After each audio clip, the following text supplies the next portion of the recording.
And I'm not saying that you have to be like super duper organized with everything labeled, but if you're a victim of coming to your desk and like, well, where is that thing? Or on your computer, like, I knew I had my logo file, where is that? And you just spend so much time wasting on that, then you can tell that you're obviously not going to be the most productive with it.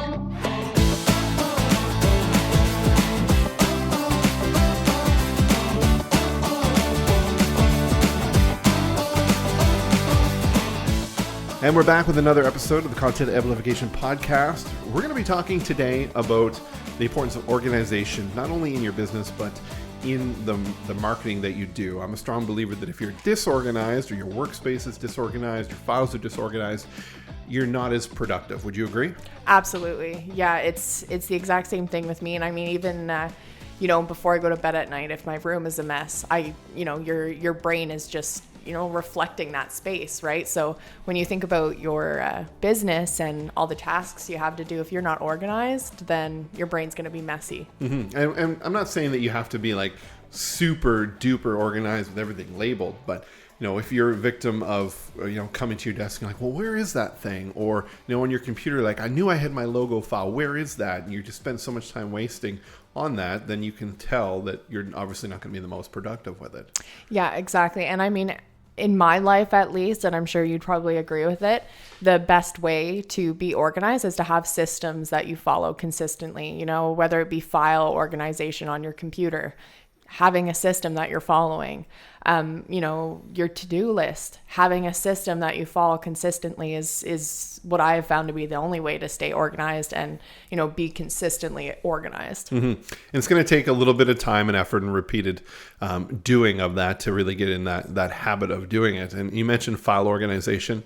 That's huge. And I see a lot of people will just do things like copy images off of their phone or off of their camera and just dump it in with the file name that comes with it, which is like IMG and a number, right?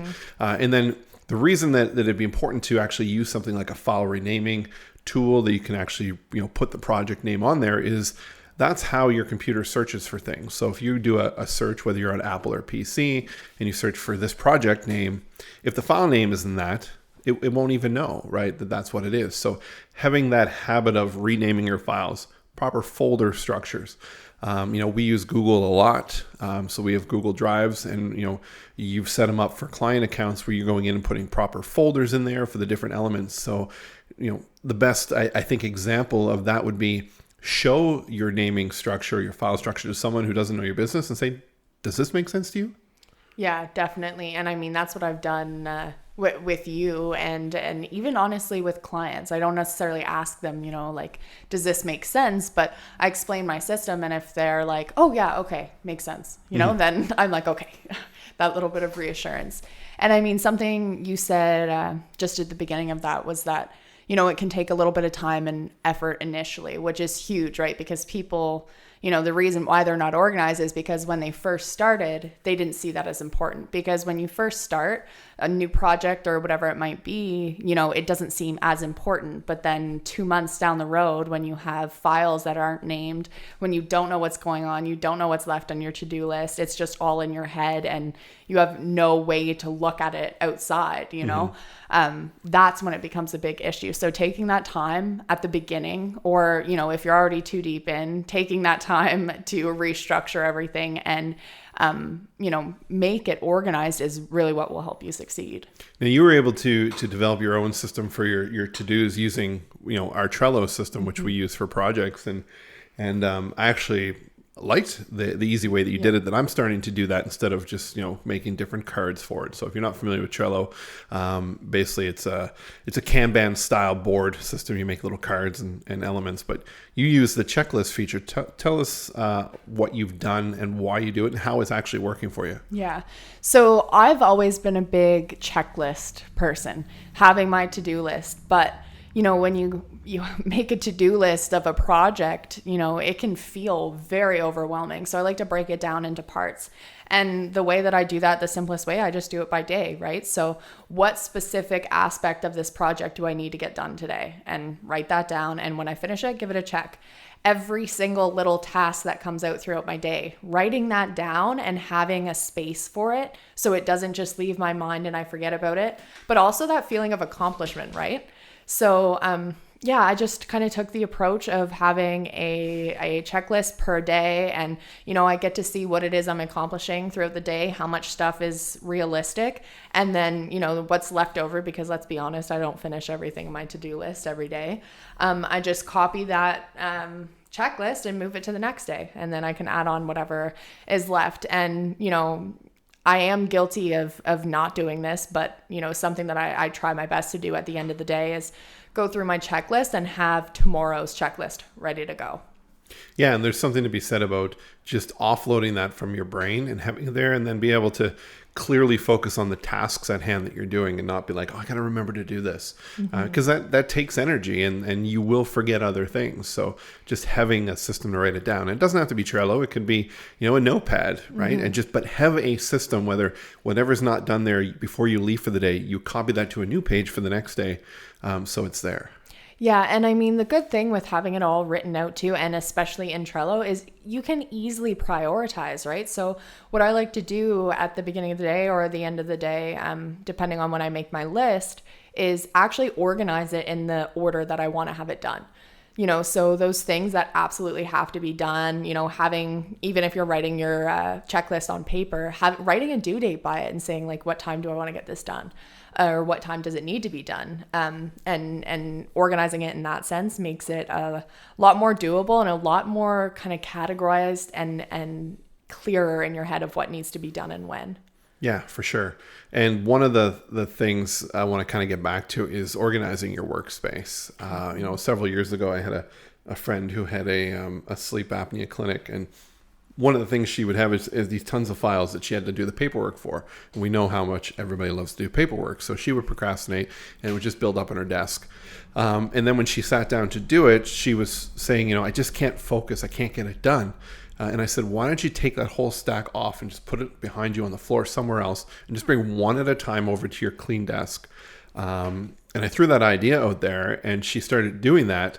And she said she was able to be way more productive because she was focusing on the single task at hand and not looking at all the other ones that were there, thinking, oh, I have all this to do, or thinking of something that's in there and jumping around, right? Yeah. And it's just focusing on that one thing. And the checklist allows you to do that. It's like, okay, this is what I'm working on, right?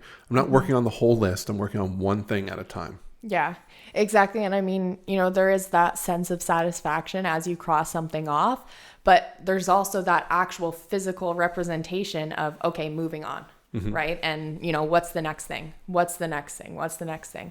And that's always, been effective for me. And when I was building the latest blog post that, if you're listening to this episode, in this blog post, and you would have read this, but it was the importance of lists and getting in that habit of creating them. And one of the things that was mentioned in there was the fact that you get a sense of gratification when you cross something off a list, right? And one of the recommendations that we made was creating, a to-done list, right? So at the end of every day, starting out by the habit of writing out everything you did and completed, right? And then that will just get you in the, it's a feel-good list, right? It's like, look at all the things I did. And then you just get in the habit of doing it. And then you can actually get into the process of creating the ones for the things you need to do.